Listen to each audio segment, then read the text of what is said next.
कार्यक्रम का उद्देश्य क्या रहा? आज ये बूथ अध्यक्ष और बूथ प्रभारियों को बुलाया गया था और घोसी लोकसभा फतह करने के लिए, क्योंकि हमारे ये सैनिक लोग हैं और जो हमारी जो सेना हमारी कितनी तैयार है, कहाँ क्या दिक्कत है, इन सारे चीज़ों को देखते हुए और इसके साथ एक और उद्देश्य था कि हमारे जो गठबंधन साथी लोग हैं, सुभाषपा, अपना दल, निषाद पार्टी और भारतीय जनता पार्टी के जो बूथ अध्यक्ष हैं, दूसरे को जाने पहचाने और गांव में जाने के बाद एक साथ मिलकर के सभी लोग चुनाव निशान छड़ी पर वोट मांगने का काम करें, इसी उद्देश्य है।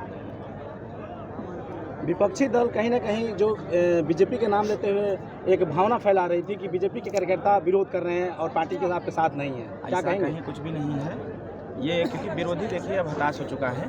विरोधी के पास कोई एजेंडा बचा नहीं है, न ही विकास का एजेंडा है, न ही क्षेत्र का एजेंडा है और न ही किसी कार्यकर्ता को कहने का एजेंडा उनके पास बचा हुआ है। तो जो मजबूत रहता है उसी के खिलाफ आवाज़ लगती है। तो भारतीय जनता पार्टी हमारा तो खुल के सहयोग कर रही है। हम एक दिन में 39 कार्यक्रम कर रहे हैं, 29, 30, 32, 33, 39, 40 तक कार्यक्रम कर रहे हैं। हर कार्यक्रम में भारतीय जनता पार्टी के बूथ अध्यक्ष, बूथ के पदाधिकारी और सेक्टर के संयोजक, शक्ति केंद्र के संयोजक, शक्ति केंद्र के प्रभारी सभी लोग मिलजुल करके हमारा सहयोग भी कर रहे हैं। कौन ऐसी पार्टी होगी भाई?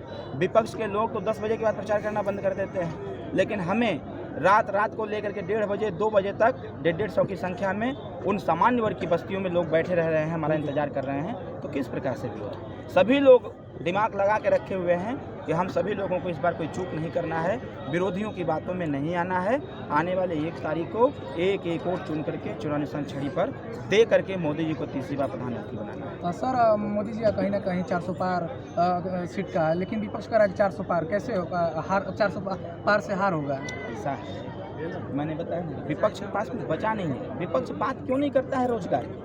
विपक्ष क्यों नहीं बात करता है शिक्षा में बदलाव? विपक्ष क्यों नहीं बात करता है सामाजिक न्याय समिति की रिपोर्ट लागू करने की? विपक्ष क्यों नहीं बात करता है 50% आरक्षण महिलाओं को दिलाने की? विपक्ष बात क्यों नहीं करता है जो छोटी छोटी समस्याएं उत्पन्न हो उसपे? विपक्ष वो जानते हैं, विपक्ष में कौन है? अखिलेश यादव जी ने। तो अखिलेश यादव जी तो हमसे 3 साल पहले कह ही चुके हैं। 2022 का विधानसभा चुनाव बीता, मुझे याद है वो दिन भी याद है जिस दिन माननीय अखिलेश यादव जी ने कहा कि 2024 में भी प्रधानमंत्री नरेंद्र मोदी जी ही बनेंगे, इसमें कुछ करने की आवश्यकता नहीं है, 2027 का लक्ष्य रखा जाए, 2027 में देखा जाए। सर, विपक्ष का एक और आरोप है कि कह रहे हैं कि बीजेपी के ही घोषणा पत्र बने हैं, सुभाषपा का कोई घोषणा पत्र नहीं है, इस पर क्या कहेंगे? सुभाषपा का घोषणा पत्र पूरे प्रदेश के लोगों को पता है। हम घोषणा पत्र नहीं बनाते, हम घोषणा करते हैं और जितना हमने घोषणा किया है उतना भारतीय जनता पार्टी की सरकार ने काम किया है। थोड़ा विपक्ष के लोग तो बता दें कि उनके घोषणा पत्र में जो चीज़ें हैं वो चीज़ें कहीं ना कहीं समाज में विद्वेष फैलाने वाली, वो चीज़ें कहीं ना कहीं समाज के संस्कार को बदलने वाली, कहीं ना कहीं वो समाज में कटुता की भावना पैदा करने वाली। यहाँ पर एक नारा है, हिंदू मुस्लिम साथ चलेगा, एकता का राज चलेगा, ऐसा नारा हम लोग देते हैं। और विपक्ष बार बार मुस्लिम समुदाय को कहता है कि भारतीय जनता पार्टी को वोट देंगे तो आपकी गर्दन तोड़ देंगे।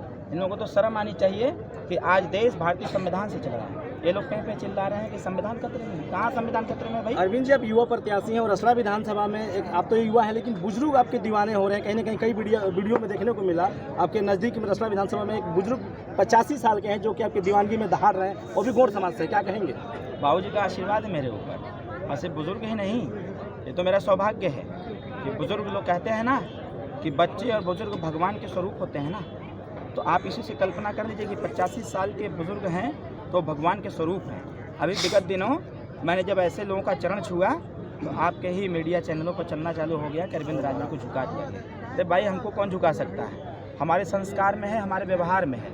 हम अपनी जनता को देवतुल्य मानते हैं और अपनी देवताओं के सामने एक बार नहीं 100 बार झुकना होगा, हम झुक करके ही प्रणाम करेंगे। आप युवा हैं, जीतेंगे तो पहली प्राथमिकता जो कि युवाओं के लिए क्या रखेंगे? बहुत प्राथमिकता है। प्राथमिकता में क्या क्या बताएं आपको? मैं जहाँ जाता हूँ, जहाँ खड़ा हो जाता हूँ, वहीं विकल्प तैयार कर देता हूँ। यहाँ भैया काम करने के अवसर बहुत ज़्यादा हैं।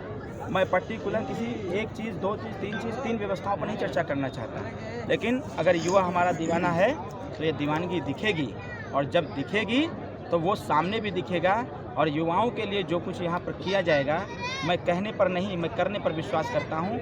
और मैं हर बार एक ही बात कहता हूँ कि कहने से नहीं, क्योंकि बर्तन वही खनकते हैं जो अक्सर टूटे होते हैं और वादे वही करते हैं जो अक्सर झूठे होते हैं। तो हम झूठे वादे नहीं करते हैं, हम काम करने में विश्वास करते हैं, काम करके दिखाएंगे। सर, एक महेंद्र राजभर जी हैं जो सचिव हैं जागो राजभर जागो के, वो कह रहे हैं कि राजभर समाज को एसटी आरक्षण नहीं मिलेगा तो हम लोग नोटा का बटन लोकसभा घोषी में दबवाएंगे। भाई दबा देना।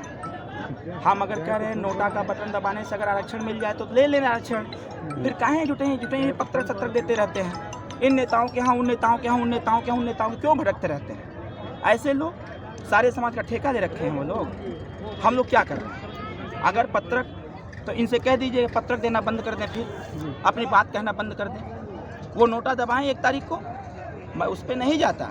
ये समाज जानता है कि आरक्षण बाहर पे चिल्लाने से नहीं मिलता है। आरक्षण मिलेगा तब जब सदन के अंदर कोई व्यक्ति खड़ा होकर इस आरक्षण की चर्चा करेगा, उसकी फाइल को दौड़ाएगा। उत्तर प्रदेश की सरकार में हमारे नेताजी मंत्री हैं, विधायक भी हैं। सदन के अंदर कितनी बार बोला उन लोगों ने, बाहर धरना प्रदर्शन करने से क्या मिलता है? कुछ नहीं मिलता है। लेकिन सदन के अंदर जब ओम प्रकाश राजभर ने चाँप के बोला तो 17 जनपदों का सर्वेक्षण हो गया। सर्वेक्षण होकर स्क्रूटनी हुआ, जातियों की स्क्रूटनी हुई। उसके बाद उस 100 संस्थान में फाइल गई, समाज कल्याण विभाग के माध्यम से फाइल को फिर 100 संस्थान से वापस लाया गया। अब उस फाइल को दिल्ली सरकार को भेजने की स्थिति आ गई थी। हर बात को हम बाजा बजा के नहीं करते हैं। हमारा प्रयास रहता है कि जब हम अपने काम को अंजाम दे दें तब हम इस बात को बताएं। तब तक आचार संहिता लग गया, और मैं वो चाहे नोटा दबाए में चाहे कुछ दबाए में, उससे हमसे नहीं मतलब है। और वो का नोटा दबाएंगे, वो सब के सब बनारस के रहने वाले लोग हैं। घोसी में आके वो नोटा का मतदाता है कहाँ? यहाँ के जो मतदाता यहाँ बैठे थे ना, ये लोग जानते हैं अच्छी प्रकार से हमारा आरक्षण तभी मिल पाएगा जब हमारा नेता सदन के अंदर जाएगा। सदन के अंदर जो आवाज़ उठती है वही कार्य रूप में आती है, वही मूर्त रूप लेता है। तो कहीं ना कहीं ये बात उन साथियों को समझना चाहिए। सरकार में जब लौटेंगे आप, मतलब एनडीए की सरकार जब बनेगी और कहीं ना कहीं सांसद अब बन के दिल्ली जाएंगे, तो जो अपने मंच के माध्यम से किसी नेता ने कहा कि एयरपोर्ट का नव निर्माण होगा रसड़ा में, कहाँ तक सत्यता है? ये बात आप सही कहे, एयरपोर्ट ही नहीं भैया, हम तो इस यहाँ रसड़ा को जिला भी बनाने की बातें आ रही है सामने। यहाँ तो मैं डीएम साहब को बैठाना चाहता हूँ, यहाँ तो हम एसपी साहब को बैठाना चाहते हैं। यहाँ वो सारे, जैसे यहाँ तहसील है ना, तो इसको जब जिला घोषित कराएंगे तो यहाँ जैसे मऊ जिला घोषित कराए थे स्वर्गीय कल्पनाथ राय जी, तो मऊ जनपद का विकास हुआ। कल्पनाथ राय जी के बाद विकास ठप हो गया। तो कहीं ना कहीं यहाँ दोनों काम करने के लिए ईश्वर ने और जनता ने और हमारे युवा साथियों ने अरविंद राजभर पर हाथ रखा है। मैं पूरा विश्वास दिलाता हूँ आने वाले समयों में वो सारे काम किए जाएंगे जिससे इस क्षेत्र का विकास हो सके। और इस क्षेत्र में हमारे बाद चाहे जो भी आवे, हम जितना काम करके यहाँ से जाएं, उसके बाद चाहे जो भी आवे वो उसी काम को आगे बढ़ाने का संकल्प है। चलिए, बात करने के लिए बहुत बहुत धन्यवाद। जय श्री राम, जय श्री राम, जय